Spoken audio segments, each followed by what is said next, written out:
Love जिहाद की खबरें आजकल बेहद आम हो चुकी हैं। पिछले कुछ समय में कितनी लड़कियां जो हैं, महज कुछ महीनों पहले से लेकर अब तक कितनी लड़कियां जब लव जिहाद के शिकार हुई हैं और इस लव जिहाद के वजह से उनकी जान गई है। ये तस्वीरें देखिए, ये फ़ोटो दिखा रही हूँ आपको।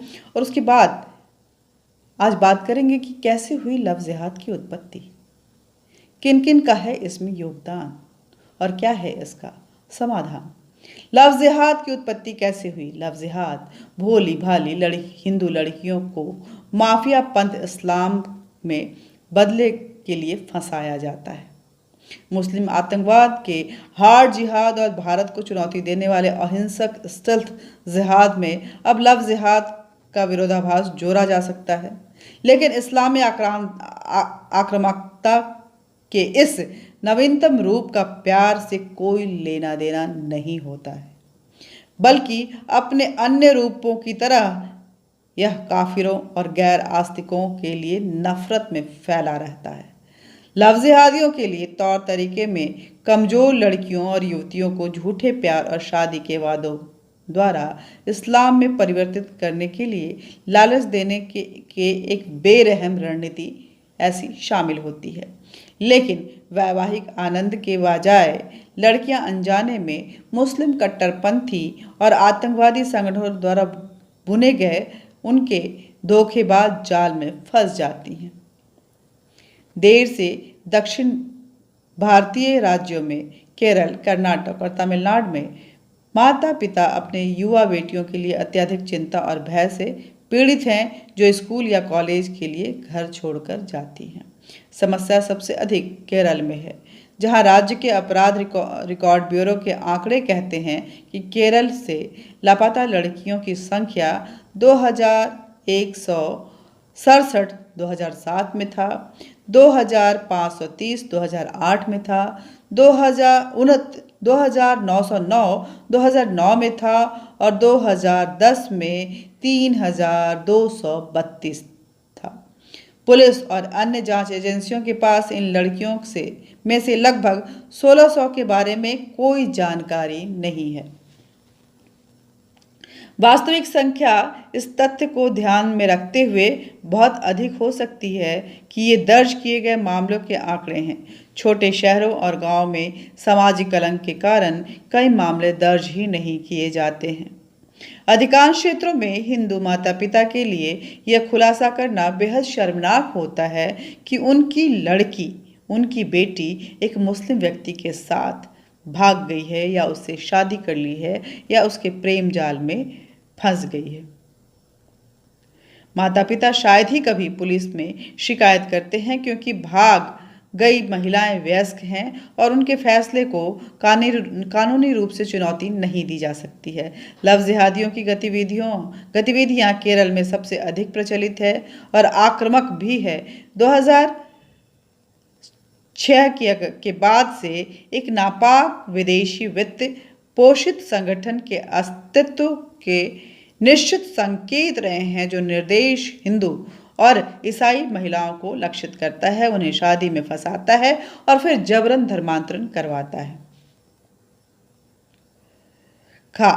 खाड़ी के अनिवासी भारतीय, जिनमें से अधिकांश मुस्लिम हैं, से बड़े धन की आमाद ने राज्य के पारंपरिक समाज में बहुत अधिक सामाजिक उथल पुथल और विभाजन पैदा कर दिया है। इन तथाकथित जिहादी रोमियों के कार्यप्रणाली कई रिपोर्ट की गई घटनाओं के समान है। ये महिलाओं के कॉलेज और छात्राओं के चारों ओर घूमते हैं, आकर्षक मर्दाना लुक और नवीनतम फैशनेबल एक्सेसरीज के साथ महंगी मोटरसाइकिल पर सवार होते हैं और मासूम छोटे शहर की लड़कियों से दोस्ती करते हैं। मिशन के लिए उपकरण के रूप में उनके संचालनों द्वारा उन्हें मुफ्त मोबाइल फोन, बाइक और फैशनेबल कपड़े दिए जाते हैं। कॉलेज की छात्राओं और कामकाजी लड़कियां उनकी प्रमुख टारगेट पे होती हैं। लड़कियों को लुभाने के लिए इंटरनेट और सोशल नेटवर्किंग साइट्स का भी इस्तेमाल बाखूबी किया जाता है। इन जिहादी रोमियो को अधिक से अधिक अनजान लड़कियों को अपने जाल में फंसाने के अपने ऑपरेशन को अंजाम देने के लिए विशेष रैंक, पुरस्कार और पैसे भी दिए जाते हैं। ऐसे ही एक जिहादी रोमियो कोझिकोड लॉ कॉलेज के पूर्व छात्र जहांगीर रज़ाक के बारे में कहा जाता है कि वह अब तक 42 लड़कियों को फंसा चुका है। लड़कियों को हर सफल फंसाने, शादी, धर्मांतरण और उसके लिए 1-1 लाख रुपए का मुआवजा भी दिया जाता है। इनको भुगतान किया जाता है बाकायदा मस्जिदों से और मदरसों से। संचालक अक्सर कॉलेज में प्रवेश के बाद सूचियां प्राप्त करते हैं, जहां से वो जो आर्थिक रूप से कमजोर लड़कियां होती हैं, थोड़ी इमोशनल और खूबसूरत होती हैं, उनको आसानी से वो पटाते हैं, उनको टारगेट करते हैं, उनको अपने जाल में फंसाते हैं और इन हिंदू और ईसाई लड़कियों को उसके बाद इस्लाम कबूल करवाते हैं, मुसलमान बनाते हैं। इन जिहादियों के पास खास टारगेट दिए जाते हैं। यदि लक्ष्य पहले 2 हफ्ते के भीतर नहीं फंसता है तो उन्हें निर्देश दिया जाता है कि वो उन्हें छोड़कर दूसरी लड़की के साथ चले जाएं, क्योंकि इतना समय बर्बाद करने की ज़रूरत नहीं है। अब देखिए, लव जिहाद का ये बात जो है जिसकी हम कर रहे हैं, उसमें बॉलीवुड के भी कुछ कम योगदान नहीं है। 80 के दशक में पाकिस्तान की आईएसआई की दृष्टि में भारत की हिंदी सिनेमा यानी कि बॉलीवुड पर पड़ी और उसे लगा कि इसके द्वारा भारत की हिंदू लड़कियों को बड़ी संख्या में बिगाड़ा जा सकता है, पूरी रेस खराब की जा सकती है और मुस्लिम प्रेमी बनाया जा सकता है। इसके लिए उन्होंने दाऊद जैसे गुंडों द्वारा हाजी मस्तान की सहायता से इसमें बॉलीवुड में पैसा लगाना शुरू कर दिया। बड़ी संख्या में इसमें स्क्रिप्ट राइटर्स को खरीदा गया और बड़े बड़े म्यूजिक कंपनीज के शेयर खरीदे गए। हर क्षेत्र में पाकिस्तान परस्त मुसलमान बैठाए गए। जो नहीं बिका वो गुलशन कुमार की तरफ मरवा दिए गए और फिल्मों में भाई बहनों के गीतों, भजन, आरतियों या के स्थान पर अल्लाह, मौला, इश्क, मोहब्बत आदि को ने ले लिया था।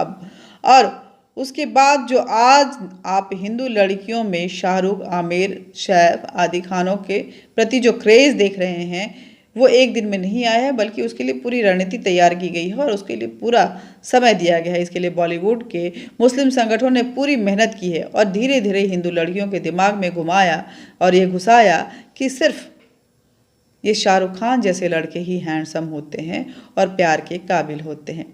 इसीलिए एक मॉडर्न हिंदू लड़की से आप अपने ही धर्म या संस्कृति पर बात करके देखेंगे तो वो बहुत बिफर पड़ती है। वो उसको ये बातें अच्छी नहीं लगती है।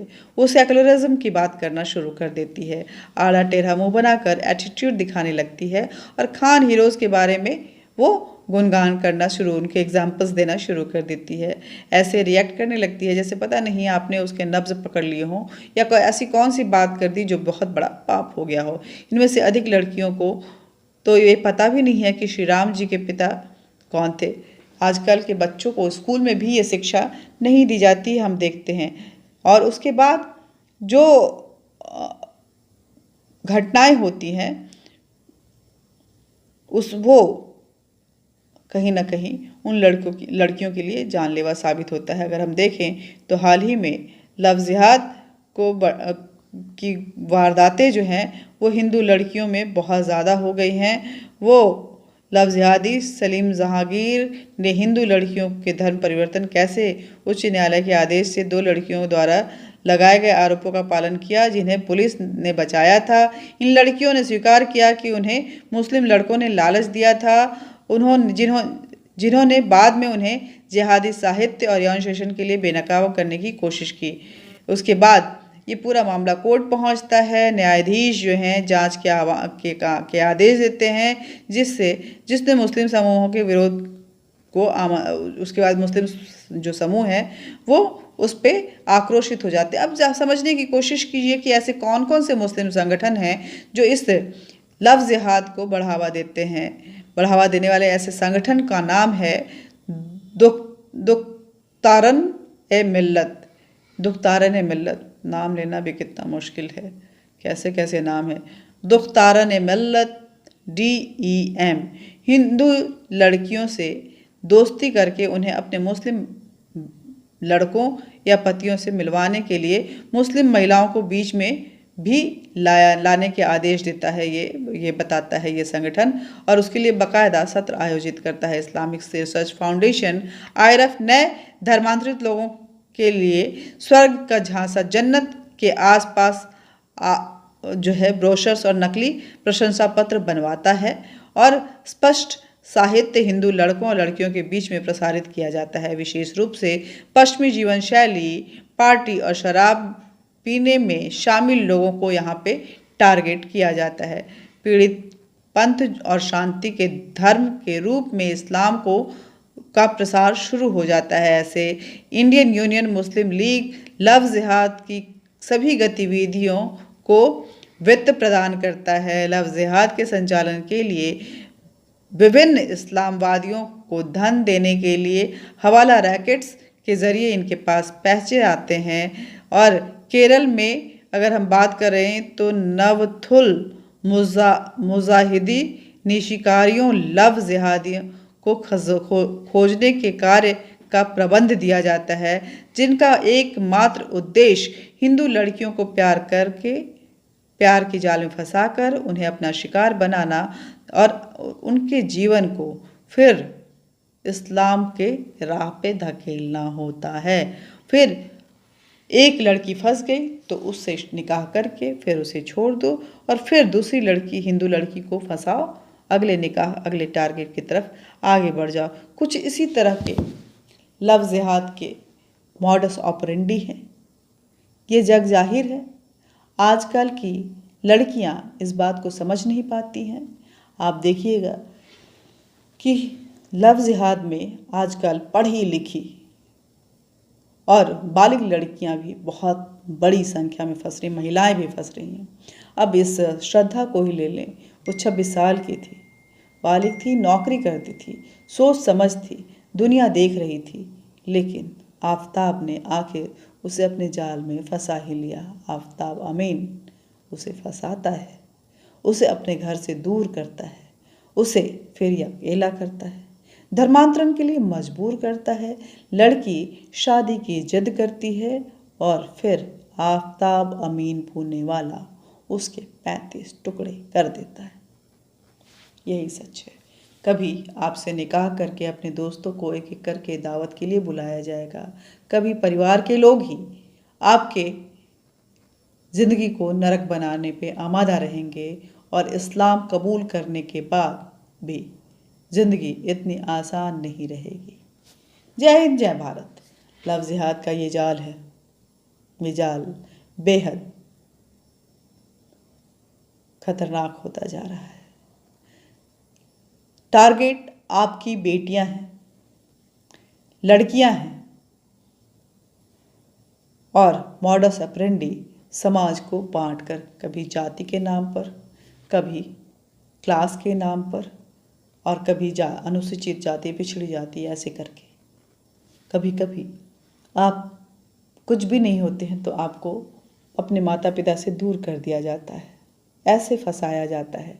जिन जिन बातों को लेकर के आपके माँ बाप रिस्ट्रिक्शंस देते हैं, शिक्षा देते हैं, वो सारी आज़ादी आपको इस लव जिहाद के तहत दिया जाता है। आपको महंगे महंगे गिफ्ट दिए जाते हैं, फ़ोन दिए जाते हैं, आप होटल जाते हैं, बार में जाते हैं, आप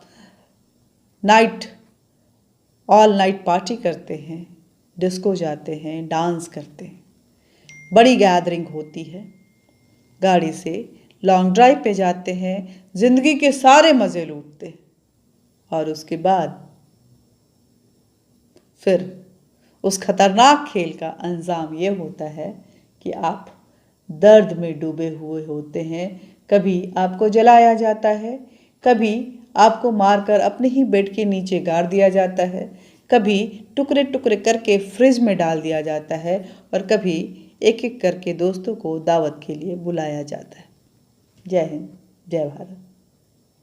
वीडियो को ज़्यादा से ज़्यादा शेयर कीजिएगा। हमारे चैनल न्यूज़ अड्डा इंडिया को सब्सक्राइब कीजिएगा, लाइक कीजिएगा, बेल बटन दबा दीजिएगा और इस लव जिहाद के खिलाफ आप भी अपनी आवाज़ को मजबूत कीजिए, शोर मचाइए, कमेंट बॉक्स में ज़रूर लिखिए। जय हिंद, जय भारत।